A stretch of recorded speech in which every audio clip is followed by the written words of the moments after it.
Tēnā tātou katoa. I'm here today to tell you about a project that I've been working on with a friend of mine called Ghetto Weekends. But before I do, I want to share a bit more about where I am from, and then we can get to where I want to go. Ko Diana Maori300 Ghettowknds. I'm proud to hail from Ngāi Tūhoe, Ngāti Awa, Ngāti Maniapoto, me Ngāti Tameinupo. I was born in Whakatane and raised in Kawerau and Te Teko. One of the things I love most about myself is my name and the beautiful whakapapa I descend from. Half of my ancestors were forced from their homes in the past 2 centuries, while the other half of my ancestors were the ones inflicting this terror. I am a product of the urban migration who has drifted far from her burning fires of home. It is through my time here at Waikato that I have found the confidence to start finding my way back there. I call this my karanga. And in the process of rediscovering who I am and what is most meaningful to me in life, I have made friends along the way who share similar aspirations and hopes. Which brings me to my presentation today. Ghetto Weekends was conceived around 2013 by my friend Asin as a skateboarding channel, where he uploaded clips of friends in the community. Asin is a creative extraordinaire in many disciplines, and because of this, Ghetto Weekends itself has worn many hats. I was behind the camera, sewing machine and paintbrush. Ashi has an eye for detail that can't be bought. A mentor and coach to our rangatahi and a long-time advocate for better facilities and pathways for the youth in our communities. And now, with an old friend, me, we plan to take Ghetto Weekends to the next level to fill a void in our community that we believe deserves more aroha. Before we get into that, I want to provide some more context to some of the mahi that Asin and I have done in the past. In 2015, Asin and I realised that the deteriorating skate parks and public facilities across Hamilton were limiting the growth of this community. Skateboarding was more than just a sport. It was a lifeline for many who found themselves disengaged from traditional schooling or facing social challenges. The facilities we had access to were in poor condition and not conducive to growth or creativity. After multiple brainstorming sessions, we incorporated a society with a vision to address these gaps. In the past 9 years, our volunteer group has assisted on the refurbishment of the 3 parks in town, 2 new skate parks, while helping to rewrite the outdated policies and bylaws within council. So we thought, with all this experience and passion, what can we do? In the midst of living through one of our most challenging governments, we thought, let's start a company and get more of our people engaging in our communities, right? The Ghetto Weekends mission has always been rooted in community engagement and youth empowerment. We've found ourselves adapting to the needs of our rangatahi, who are a significant demographic in this city, where 20% of the population is under 25. With such a large portion of the population being young, we believe there is a need to develop our city's infrastructure and spaces for self-expression. While we have been successful in the past creating spaces in our community, we can't ignore the bigger picture. The creative sector in New Zealand is under immense strain. Budget cuts, restructuring, and a lack of long-term vision from governing bodies have left many projects in limbo. The voices of those most affected, our youth, Māori, and Pasifika, are often sidelined.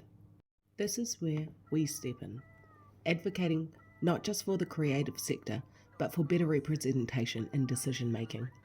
As a millennial Māori, I've seen firsthand how certain environments can feel unwelcoming or alien. Ghetto Weekends seeks to bridge this gap.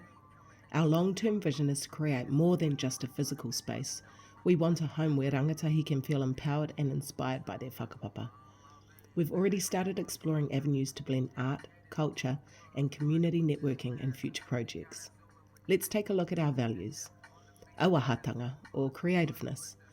Our pūrākau teach us that back in the rā, in some hapu, roles were assigned to individuals depending on the strengths you would show as a child. Some of us are more in touch with music, or building with clay. Some of us are poets. But when we are given the opportunity to tap into these creative corners of ourselves, we can make meaningful connections of who we are and discover the untapped mana within. Individually, we are brilliant, but the next value Ghetto Weekends has adopted is kotahitanga, which encapsulates the power of collective action. Using our previous work as an example, we can hand over heart say that our mahi wasn't just about creating physical spaces, but about fostering a sense of belonging. For Asin and I, it was Indigenous youth who were particularly drawn to us, so we felt compelled to respond. We are driven to provide our rangatahi and wider communities with spaces to learn, grow, and connect with others who share their passions. Finally, oranga tonutanga, continued well-being, survival or sustenance. As a company seeking to make profit, we believe it's our responsibility to support Māori communities. By opening our doors, we can create a space for sharing skills, honing our talents, and reconnecting with our roots. This will also open up new connections, opportunities, and pathways for our people.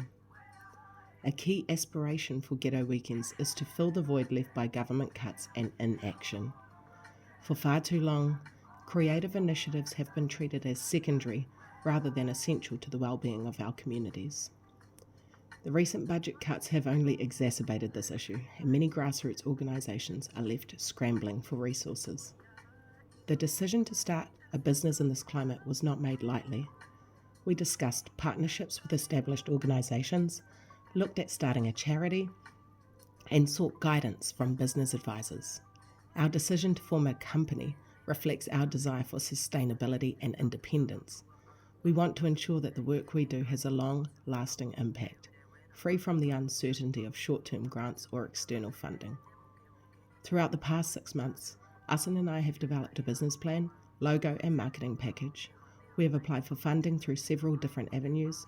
We have networked with multiple organisations and attended seminars and events to grow our community and bring more people on board. We have looked at potential properties to lease and forecasted out 3 years of business growth. We have hosted our own shows, including Te Aho Mai, which was a joint project between us and other local Māori for a matariki event at Te Wharetoi o Ngārua Wahia. There is a strong connection between my studies of social policy and Māori and Indigenous studies throughout this project, and although I did not immerse myself into a Māori community, I am doing my best to grow one. On my first day of this degree, I could barely say kia ora. I didn't know what I was doing at university, but I knew I wanted to impact some positive change. With this being my final assignment of my degree, I would like to close my studies and this video with a karakia that I learned from Mātua Ivan last year. Mi noi tātou. E tau nei, ki runga i a tātou te wairoa nā mātua tūpuna. Nā rā tau, I whakatākoto te ara heihi koinga mā tātou nā uri whakatipu. I whakatō kia o tātou nākau ki ngā tikanga Māori hei arataki i a tātou. Kia nākau nui ki te hāpai i a tātou mahi katoa. I roto i te tika, i te pono, i te māramatanga, me te aroha anō o tētehi ki tētehi, e rongo whakairea ake ki runga kia tīna hui e tae ki e.